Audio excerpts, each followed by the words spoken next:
आप सभी को जय मसीह की। मैं आशा करता हूँ कि आप सब प्रभु में आनंदित हैं। आइए मेरे साथ में प्रियो परमेश्वर के कलाम को पढ़ेंगे। पहला शमूएल की पुस्तक उसका 16 अध्याय उसका 12 पद को हम पढ़ेंगे। तब वह उससे बुलाकर भीतर ले आया। उसके तो लाली छलकती थी और उसकी आंखें सुंदर और उसका रूप सुडौल था। तब यहोवा ने कहा, उठकर इसका अभिषेक कर, यही है। परमेश्वर पिता इन वचनों के माध्यम से हम सभी को आशीर्वाद दे। प्रियो, दाऊद राजा के जीवन के बारे में यदि आप अध्ययन करेंगे तो आपको पहला शमूएल 16 अध्याय से आगे दाऊद राजा के बारे में आपको जानकारी मिलेगा। दाऊद के बारे में परमेश्वर का वचन हमें यह सिखाता है प्रियो कि दाऊद अपने परिवार में, अपने भाइयों में सबसे छोटा था और उसके बाकी जो भाई लोग थे वे सारे सेना में थे, लेकिन दाऊद सबसे छोटा था। इसलिए दाऊद भेड़ बकरियों को चराने का जिम्मेवारी उसके पिताजी ने उसको सौंपा था।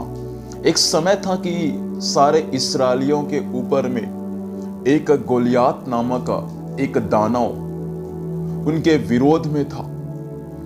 ये सारे साउल के अगुवाई में सारे दाऊद के भाई लोग और एक सेना गए थे युद्ध करने के लिए। लेकिन बाइबल ये सिखाता है प्रियो कि दाऊद का जीवन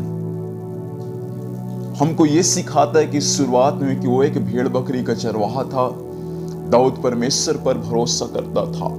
लेकिन जब दाऊद का शमूएल ने अभिषेक किया तो बाइबल हमें यह सिखाता है कि जब शमूएल दाऊद के घर में गया तो उसके बाकी भाई लोग जो थे दाऊद से बड़े थे, हट्टा कट्टा था, वे सेना में भर्ती था, लेकिन वे उस योग्य नहीं था कि शमूएल उनको अभिषेक करे। बाइबल ये सिखाता है हमको कि सारे भाई को सब नाम बाय नाम बुलाया।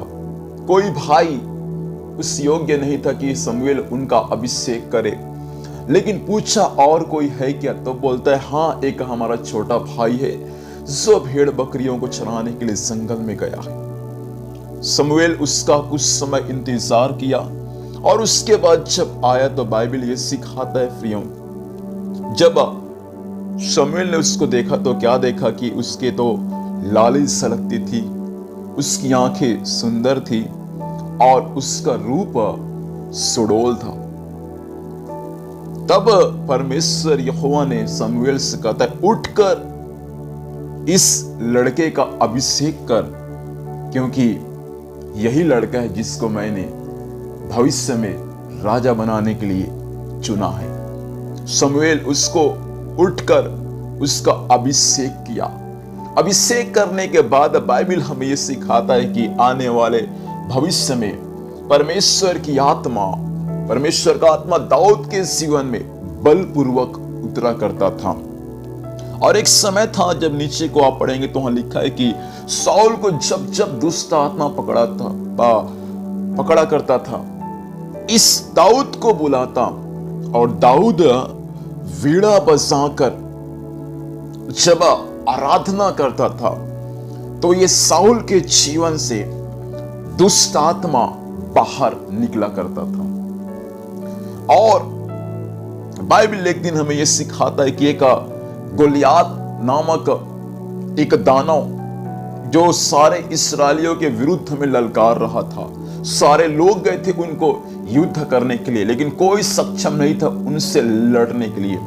लेकिन ये दाऊद जब अपने भाई लोगों के साथ अपने भाइयों के लिए जब खाना छोड़ने उस कैंप में गया था जहां युद्ध का माहौल था, तो क्या देखा दाऊद की एक दानव प्रभु के लोगों को ललकार रहा है। ये हाथ में एक गोफन लिए हुए था, डंडा लिए हुए था, और इसके भाई ने मना किया कि तू यहां से चला जा। लेकिन बाइबल हमें यह सिखाता है प्रियो, ये दाऊद कहता है कि उसके साथ लड़ाई मैं लड़ूंगा, क्योंकि वे किसी मनुष्य के नहीं परंतु स्वयं परमेश्वर को ललकार रहा है।